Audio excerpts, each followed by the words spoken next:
Okay, hello everyone. Today is August the 7th, 2014. It's Thursday, and I want to expand on what I've been talking about, being pain-free, how to be pain-free in your body. So many of us, we think that because I got pain in my knee, then there must be something in my knee that's causing the pain inside the knee. Or I got pain in my foot, so there must be something inside the foot that's causing the pain.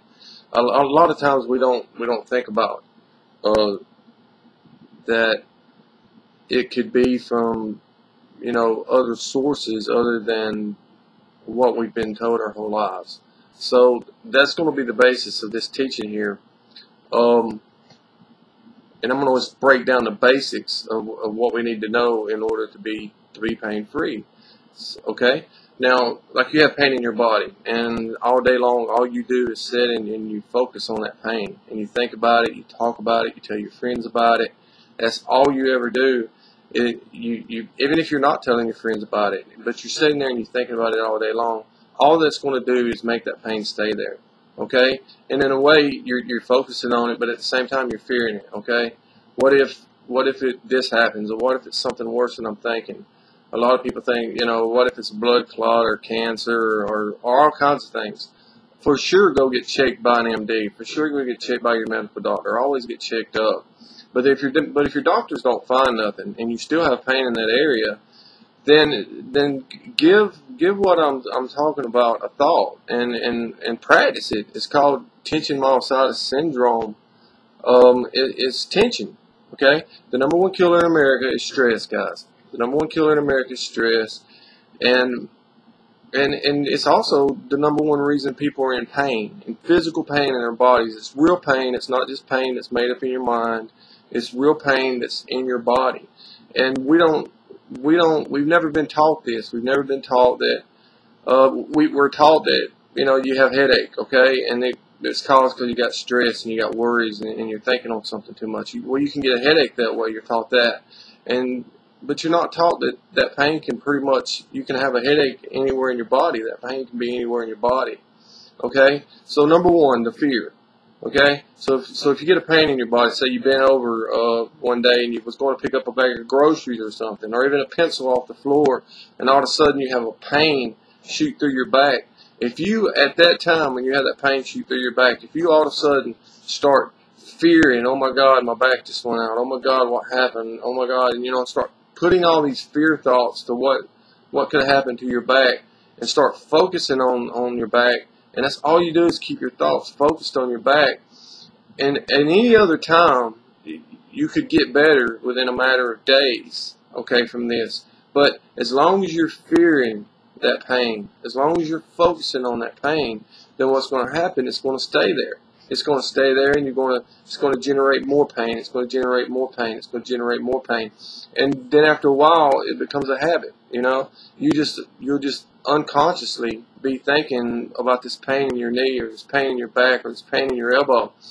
And I know there's so many people out there that's going to say, but my pain's real. Well, yeah, your pain's real. You can really feel your pain in your elbow or your neck or your shoulder or wherever it might be. But still, it's generated through tension, through stress, through worries, through your personality traits, through your belief system, through things that you've been taught your whole life that's probably not true, okay? Somebody says, well, if you bend your neck that way too long, or you sleep with that way with your neck, then you're gonna have pain in your neck. Or somebody twisted your neck, and you just playing around, somebody twisted your neck, then somebody might tell you you're gonna always hurt in your neck. And in your mind, you'll start focusing on that. You'll start fearing that, and then that'll just perpetuate the pain and keep it there. Okay? Now, like I said, it's tension. It's caused by tension and stress and just personality traits like perfectionism, having to have everything right, goodism. If you might think that you're not doing something right for somebody, or it's getting to you in your mind that you're not good enough for something. Well, that can bring on pain and anxiety in your body. Okay, so you have to know your personality traits. And if you're a perfectionist and you got to always have everything perfect and right, well then that'll lead to a lot of tension in your mind, which will create pain in your body and anxiety. If you're a goodist, which, you know, you want to always have the best for people, you want to always look out for people, you want to always make sure that things are done right and good, and if you're not doing it good enough, then you feel nervous on the inside. You feel, no matter what you do, if you're good, you never feel like you did it good enough. You always blame yourself for everything. Well, then that can cause tension and pain in your body. So we have to watch our personality traits too. And you don't have to change who you are, but you do have to change certain traits about yourself. Like if you're walking around on pins and needles all the time thinking you got to have everything perfect, well, you might need to back off a little bit and give yourself some leeway that you can mess up every now and then, and that's okay. If you mess up every now and then, that's okay. If you're goodest and everybody don't like you, that's okay. Okay? Now I'm going to move on. And our other parts, as we know, everybody knows in psychology, everybody knows, period, in psychology, you got 3 parts to your mind. Sometimes we call it the conscious, the unconscious, and the subconscious. Sometimes we call it the critic, the inner bully, and the inner child. Okay? I think Freud called it the id, the ego, and the superego. Now, with all that said, you have to understand that you're going to always have this part on the inside of you as when you was a child and the way you grew up, and you wanted things, and you like to have fun, and you ever heard this saying to yourself, what happened to all the fun in life? Well, it's still there. It's on the inside of you. It's called your inner child. And that inner child wants to go out and have fun. And I'm making a metaphor of it, but it's really something that goes on in your mind all the time. And that inner child doesn't understand why you have to go by the rules, and doesn't understand why you have to always be so, perfect, and always looking out why is everybody, or trying to hope everybody's, going to like you for who you are, because now you're a grown-up. Okay? So you'll always have this part in your mind that wants to have fun, that's called the inner child. But the inner child can cause a lot of tension in your mind because it doesn't want to go to work. It wants to rest. It wants to have a good time. It wants to play. When I say it, I'm talking about you. I'm talking about your thoughts, okay? And that's just a part of you. It doesn't mean that's who you are. But that is a part of every one of us. Every one of us has this part. We was born. We were children at a time. And we learn things from that time. It'll always be with you. I don't care if you're 80 or 90 years old. It'll always be with you. Okay, you got this other part. It's called the superego, or the inner bully, or the inner critic. And whenever you want to have fun, whenever you want to have a good time, whenever you want to give yourself self-compassion and love and all this other stuff, that part won't put up with it. That part wants you to make sure you're on work on time, which is great, but it'll get to where this part is so pushing on you, it's so critical on you. It's your own thoughts being critical on yourself. It's your own thoughts being self-judgmental on yourself and not giving yourself enough self-compassion. But this part called the inner critic, or the inner judge, will always be in collision with the inner child.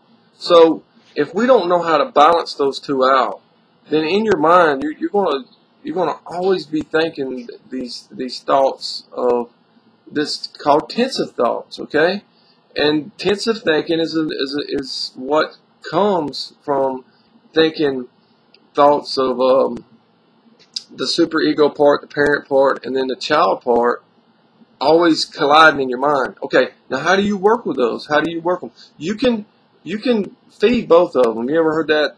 Which wolf will win the battle, and the bad wolf, the good wolf, and the ancient Indian or the grandfather, they say it's the one you feed the most. Well, you can actually let yourself, have a good time in life. You can loosen the ropes on yourself. You can be a goodist without thinking everybody's, got to like you. You can be a perfectionist without thinking everything has to be perfect.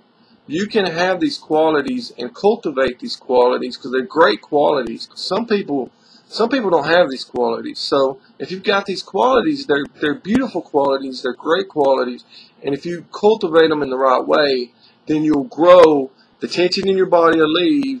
The fear thoughts, the focus. If you can get the fear thoughts and the focus, to stop doing that, and then you can get this id, ego, and superego part, and you can start feeding them all, or all the parts, good thoughts, and giving them each attention. Like, okay, for instance, say you got the inner child and it wants to go out and have a good time. Well, maybe you haven't been out in a year. Maybe you haven't went and done nothing fun in 2 years, or 2 or 3 months. Maybe you haven't done nothing fun in a long time. Well, go out and have some fun, Go out and do something.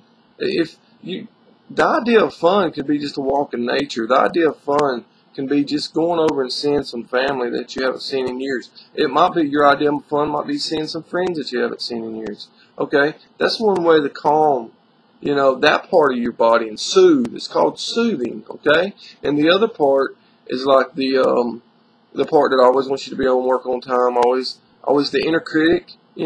When it says, well, you should have done this and you should have done that, and why didn't you do this and why didn't you do that?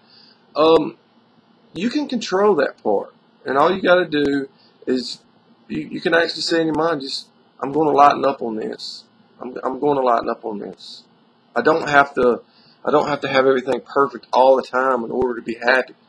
Okay?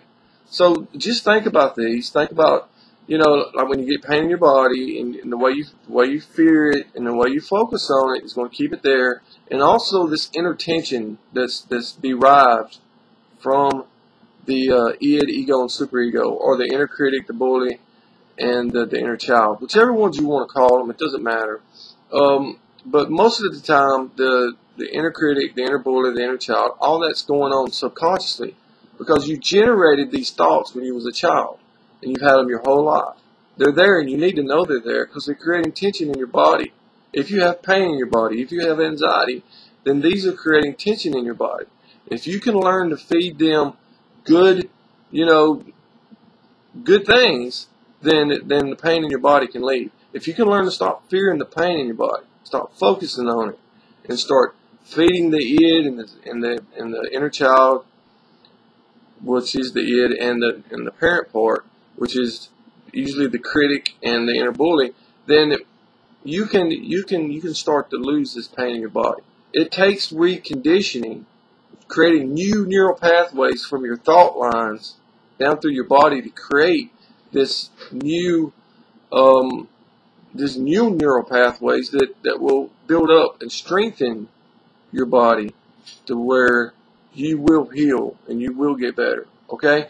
This is just the first teaching on a lot. I'm going to talk more about this and explain more about what these are and how to cultivate these parts of who you are, of your personality traits, and more videos on how to control the fear and the focus. Because some of us, we have an inner bully, and we're basically bullying ourselves all the time, and it might be coming to you through a friend that would do that to you in the past, and then y'all are not friends no more, but you still got that part there, or through a mate, a husband or a wife, or someone you love that used to bully you, and maybe you're not around them no more, but you still hear that voice. Okay, the thing is, we're just doing it unconsciously, and I'm going to expand on these in future videos. So stop fearing and focusing on the pain, and go out and enjoy the day. Have a beautiful day. God bless you.